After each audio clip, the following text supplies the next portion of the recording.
I'd now like to reintroduce Emeritus Professor Jacquie Rand, who's going to be talking about the perceptions of problems caused by stray cats and priorities for their management. Thank you, Jacquie.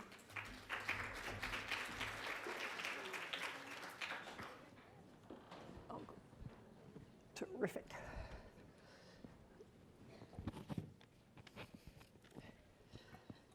And I'd just like to acknowledge Kate Lamb, who did this for her 5th year research elective project, and Gina Fisher and Andrea Hayward, who were volunteer scientists with the Australian Pet Welfare Foundation. It's getting late in the day. So, problems associated with stray cats.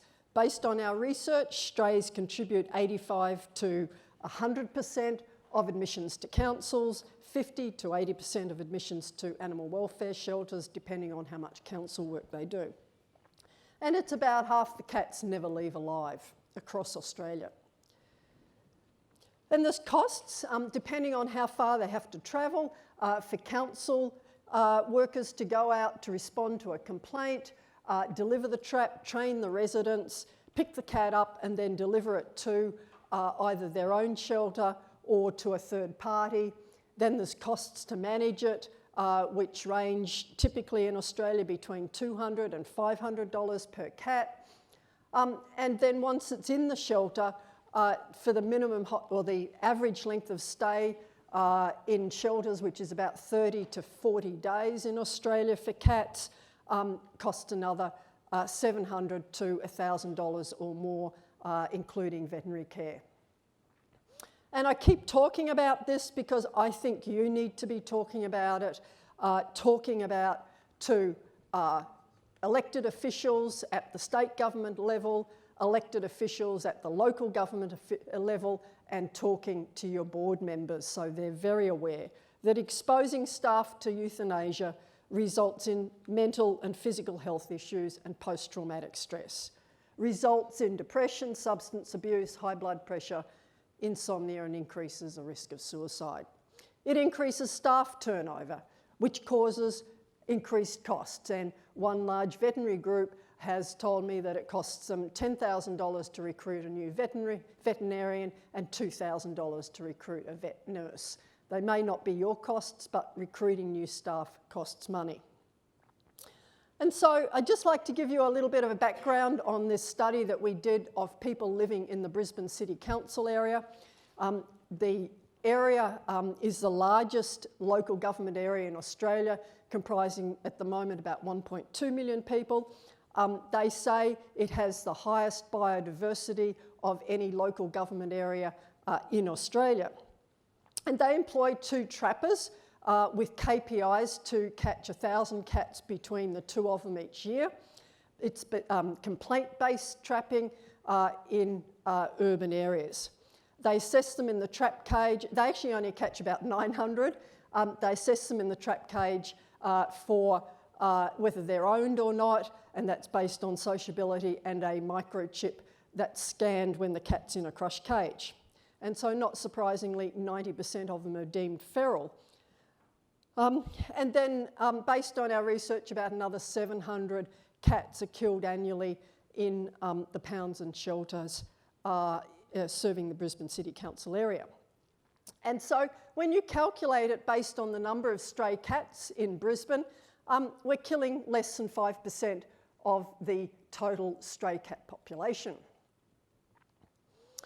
And it's justified because of concerns with urban stray cats, nuisance behaviours, threat to human, pet and wildlife health, predation of native wildlife, and some concern about the welfare of stray cats.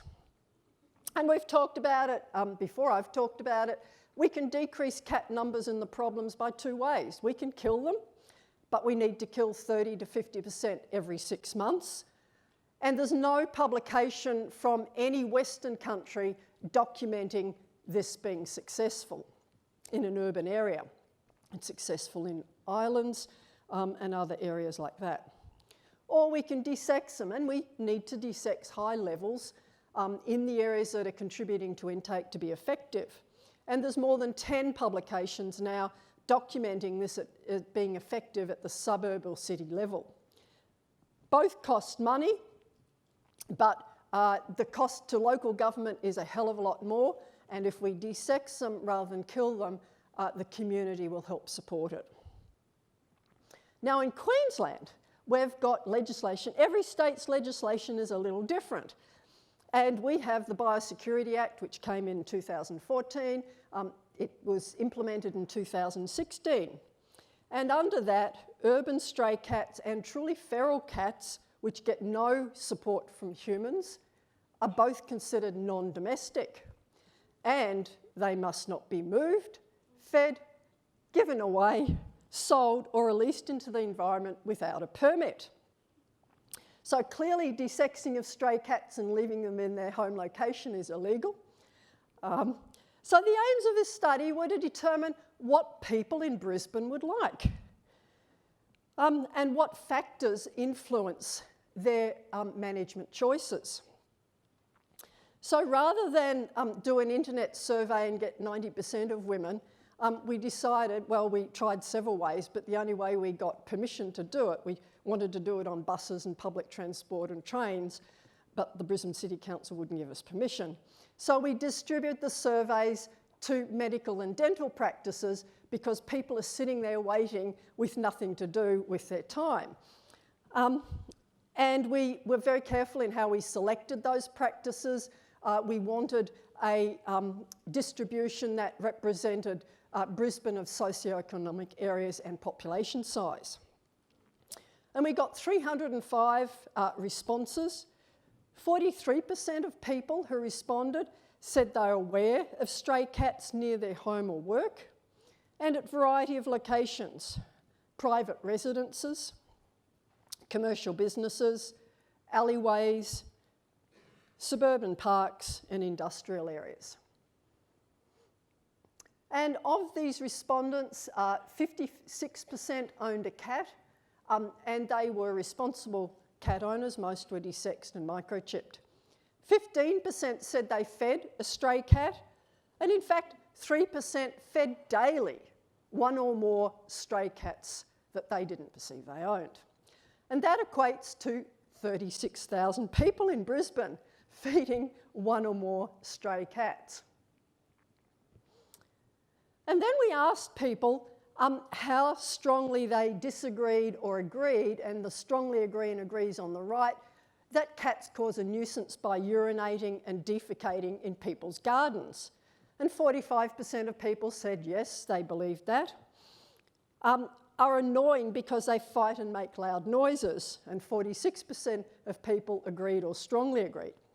Spread diseases to humans, 18% agreed or strongly agreed, and spread diseases to pets, 48% agreed.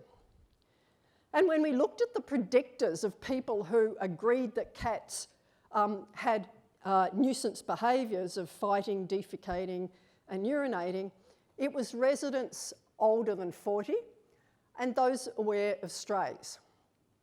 And not surprisingly, cat owners less strongly agreed. They're more aware of normal cat behaviours. And then we asked them about their perceptions on the ecological impact. Do urban stray cats decrease the number of native birds in my suburb? And 32% said yes. In terms of decreasing the number of small native animals in their suburb, 33% said yes. And 46% felt that they controlled mice and rats, or they killed mice and rats in their suburb. And when we looked at predictors of attitudes, those people who thought that cats had a negative effect on native wildlife, women and cat owners were less likely to agree with that, and those who were aware of strays were more likely to agree. And some of the quotes: perhaps we could have a community-run death squad, trap and eradicate them all. I hate cats. Every animal has a right to life. Any cat past the letterbox, domesticated or not, is a pest. Stray cats are a human-generated problem. And of course, we must seek a humane solution to that problem. And this one, please, no kill. And then we asked them how they preferred cats to be managed. And option 1 was urban stray cats should be caught, desexed, microchipped and vaccinated. Suitable cats should be adopted to new homes where possible. Those that cannot be found new homes but are healthy should be returned to where they are found. Cats that are too sick should be treated should be euthanased or put to sleep. Option 2 was to continue the current practice of the Brisbane City Council, which is to catch urban stray cats and to euthanase most of them. And option 3 was urban stray cats should be left alone where they are. And when we looked at the responses, 68% preferred desexing, which we know as trap, neuter and turn, or a community cat program. 28% preferred the council to continue what they were doing, and 4% just said leave them where they are. Then we gave them some more information. We said urban stray cat population can be reduced by culling or by sterilisation. To reduce stray cat population through culling requires killing 40% of the population every 6 months for over 10 years. In other countries, sterilising and adopting friendly cats or returning others to where they were found reduces cat-related complaints, euthanasia in shelters and pounds, and the stray population. And over time, it reduces the number of stray cats in cities at a similar rate as killing cats. Sterilising and adopting or returning is often co-funded by community groups, reducing government costs. And most urban stray cats are as healthy as own domestic cats, and only 1% of cats are too unhealthy to return to where they were found. With this additional information, now 78% preferred desexing of the way of managing them, and 18% preferred the Brisbane City Council method, and 3% said leave them there. And when we looked at predictors, when we looked at males and females for choosing desexing, females were more likely to choose desexing, and in fact 48% of males preferred to option 2, which was the culling. There wasn't much difference for pet owners, but not surprisingly, pet owners a little more were choosing the non-lethal option, and older people were more likely to choose killing than younger people under 40. If they believed that cats spread disease to local if they believe cats decreased local birds, then if 52% of those that believed that, 52% selected TNR, and 82%, if those that disagreed with cats having a negative effect on native wildlife, 82% selected non-lethal means. And you can see that if they believed cats had a negative effect on birds, 48% chose to continue the Brisbane City Council method. And this was very statistically significant. If they believed cats spread disease to humans, then only 45% selected desexing, and 53% of them selected continue culling them. But if they disagreed with cats spreading disease to humans, 82% selected TNR, and only 8% selected culling. So in conclusion, stray cats are commonly seen in Brisbane by 43% of people.